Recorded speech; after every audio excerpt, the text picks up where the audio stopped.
बोलो की बोलला কিছু বলো নাই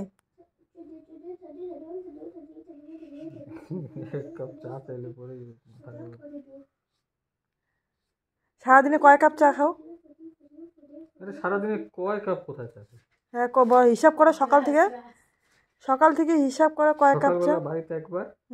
জলপাইগুড়িতে একবার হ্যাঁ তারপরে আর খাই না আর খাও না ধূপগুড়িতে এসে খাও না ওইটা তো বিকালবেলা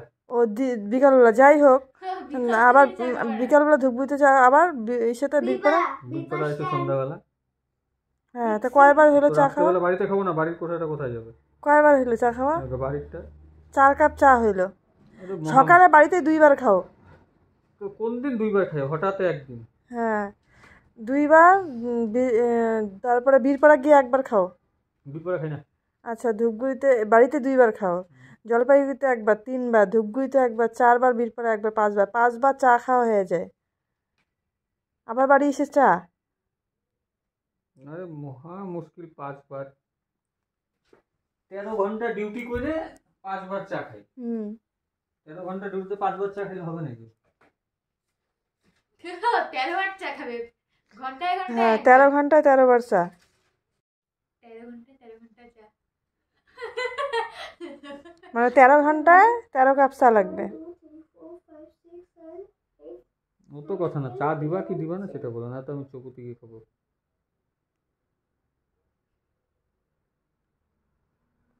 চৌপতি গিয়ে চা খাবে এখন বা সকালবেলা ঘুম থেকে ওইটা মুখ দিয়ে দাঁত ব্রাশ করে ভদ্রমতো যা চৌপতিতে চা খাই আসবা রোববার করে তো খাই হ্যাঁ চৌপতিতে যাই চা খাই আসবা বাড়িতে তো চা বানানোর কোনো সিন নেই সকালবেলা কবে আমাকে টিভি দেখতে সকালে তুমি বেরোয় গেলা তুমি বেরোনোর পর আমি আজকে লেট হয়ে গেছে ঘর মুছলাম ঘর মুছে আমি রেডি হয়ে আবার ওই সানিয়ার কাগজ ওইখানে ওই যে গোপালের বাড়িতে দিয়ে আসলাম ওর বাড়িতে পৌঁছায় দিয়ে আসলাম তারপরে আইসে নিশাকে খাওয়া দাওয়া করলো নিশাকে স্কুলে দিয়ে আসলাম স্কুল থেকে আসলাম মোহরের বাবা ওরা চা খাইলো ওর মা ওরা আসলে চা খাইলো তারপরে আবার গেলাম হচ্ছে ভাত খেলাম খাওয়ার পরে ফুচকার জন্য 1 পিস মাছ নিয়ে আসলাম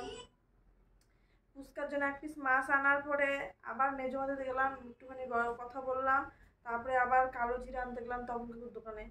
কালো জিরা আনার পরে আবার স্কুলে গেলাম নিশাকে আনতে স্কুল থেকে আনার পরে ওই একবারে বিন্নাগুড়িতে ওষুধ নিয়ে আসলাম আসার পরে তারপরে হচ্ছে ফুচকাকে খাওয়া দাওয়া করাইলাম ভাত খাওয়াইলাম খাওয়া দাওয়া শেষ হতে তো 3:30 বাজে সব কিছু কাজ শেষ 3:30 বাজে 3:30টার সময় তখন বিছানা আসলাম তখন কি একটু রেস্ট করবো না তখন টিভি দেখবো একটা সিরিয়াল এবার দেখছি 10:30টার পরে তুমি টিভি দেখো আমরা ঘুমায় পড়বো পরে আমি টিভি দেখবো তাহলে 10:30টার পরে আমি টিভি দেখবো আমি রাত্রি 2টা-2:30 পর্যন্ত তারপরে হচ্ছে ভোরবেলা উঠে তুমি কাজগুলো সব সারবা যা বাসি কাজ আছে সব তুমি সারবা আমি কিছু করবো না বাড়ি খাইছে কোথায় লাগছে এই যে জলে বোতল নিতে গিয়ে মাত্র 14 থেকে বলছিল করিস না লাগছে জোরে তো হ্যালো বন্ধুরা আমি অনেকদিন থেকে ব্লগ দিতে পারছিলাম না তো আসলে বলেছিলাম যে ব্যস্ত বলতে কিছু না সেরকম আসলে আমি ভিডিওটা সেভাবে করতে পারছিলাম না মানে যে জিনিসগুলো আমি করব সেটা তো মানে চটপট যে একটা মোবাইল ধরবো সেটা আমার হয়ে উঠছে না ক্যামেরা ধরার জন্য কারণ যদিও মেয়ে ক্যামেরা ধরে কারণ মেয়ে হচ্ছে ওর পরীক্ষা চলছে বোর্ড এক্সাম দিচ্ছে যার জন্য ওকে আমি বলি না আর এই হয়তো আর 1 সপ্তাহ গেলে ও পরীক্ষা শেষ হয়ে যাবে মোটামুটি আমিও একটু ফ্রি হয়ে যাব ও ফ্রি হয়ে যাবে আশা করি পরে আমি ব্লগ দিতে পারবো তো বিশেষ করে আমি এখন যেটা বলার জন্য আর কি ভিডিওটা করলাম তো কালকেই আর কি নেক্সট ডে আর কি যেটা বৃহস্পতিবার হচ্ছে দোল পূর্ণিমা বৃহস্পতিবার দোল পূর্ণিমা লাগবে সম্ভবত 10:30 থেকে 10:30টার মধ্যে লাগবে আমি নিজেও পঞ্জিকাটা দেখিনি এখন শুনলাম আর পরদিন আছে শুক্রবারে সকাল পর্যন্ত আছে। তো অনেকেই আমি স্কুলে গিয়েছিলাম আজকে যখন আমি মেয়েকে এক্সাম দিতে, তো তখন সেখানেও শুনলাম। আবার মানে যখন গল্প করলাম আশেপাশে কয়েকজনের সাথে কথা বললাম, তো অনেকেই বলছিল আর কি, যেটা যেটা বলছিল যে কালকে বৃহস্পতিবার পূর্ণিমা লাগে, দিনটা খুব ভালো, তো যার জন্য কালকে আর কি ঠাকুরকে আবির দিবে। আর আবার অনেকেই বলছিল শুক্রবার দিনটাই হচ্ছে শুভ, যতই সকাল পর্যন্ত পূর্ণিমা থাক না কেন, কিন্তু শুক্রবার শুভ, তো শুক্রবারই আবির দেবে। তো সেটাই আর কি আমিও তোমাদের সাথে শেয়ার করছি কথাটা, কারণ দোল পূর্ণিমার জন্য কিন্তু শুক্রবার দিনটি শুভ। যতই বৃহস্পতিবার পড়ুক না কেন, বৃহস্পতিবার তিথি ভালো থাকুক না কেন, দিন ভালো থাকুক না কেন, তবে একটা কথা মানে যেটা আমাদের শাস্ত্রে, হিন্দু শাস্ত্রে বলে সবসময়, যেটা আমরা শুনে আসছি বড়দের অনেকের, ঠাম্মা দাদুদের কাছ থেকে শুনে আসছি, যে মানে সূর্যদেব যে মহাগুরু আর কি, বড় গুরু যিনি, তার যখন সে উদয় হবে, তার সেই উদয় হওয়ার সময় যে কোনো পূর্ণিমা বলো, অমাবস্যা বলো, একাদশী বলো, যা কিছু বলো না, তখন সেই স্পর্শটা যদি পায়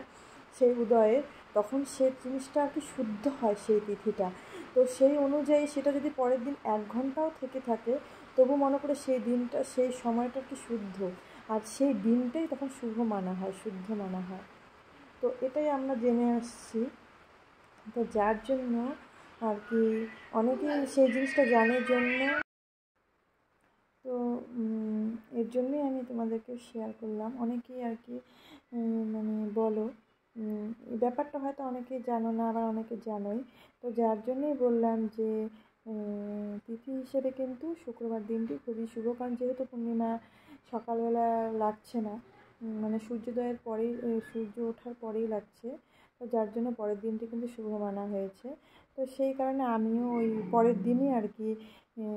আমার গোবিন্দকে আমি আবির দেবো, রং ছোঁয়াবো, আর সেদিনই আর কি সবাইকে ফোঁটা দিয়ে দেবো। তো এইভাবে কিন্তু মানে আমাদের প্রত্যেকটা তিথি আর কি আমি পূর্ণিমা, অমাবস্যা,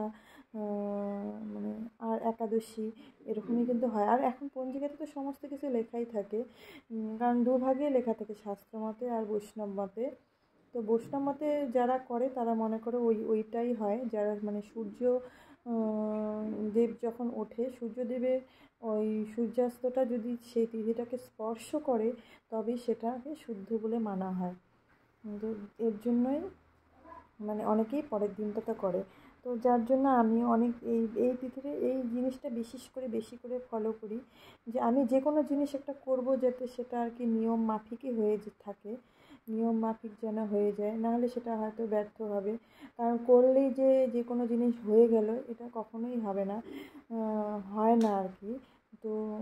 এমন কাজ, যে কোনো কাজ করাটা উচিত, মানে যেটা আর কি যাতে সফল হয় আমার, সে আশা হোক, আমার কর্ম হোক, আমার একটা ব্রত হোক, সেটা অবশ্যই চেষ্টা করি আমরা যে আমার এইটা যেন মানে পূর্ণ হয়,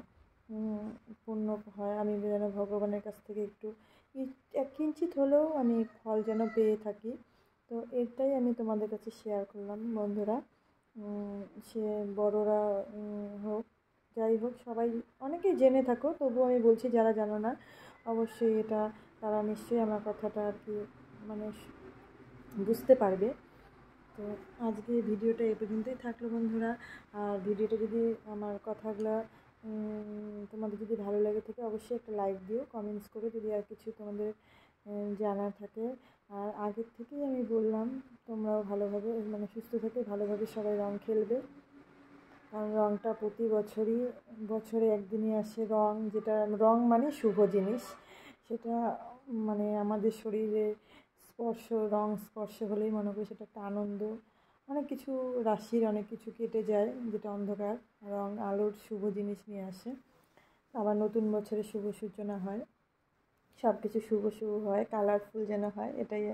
আর কি মানে আমাদের আশা, সবারই ভালো হোক, আমরা যেন সবাই সুস্থ থাকি, ভালো থাকি। তো আজকে ভিডিওটা এখানে থাকলো। আবার ভিডিওটা শেয়ার করে দিও। যদি নতুন কোনো বন্ধুরা আমার এই ভিডিওটা দেখে থাকো অবশ্যই চ্যানেলকে সাবস্ক্রাইব করে দিও। আজকে পর্যন্তই, tata bye bye. Next video তোমাদের সাথে আবার দেখা হবে।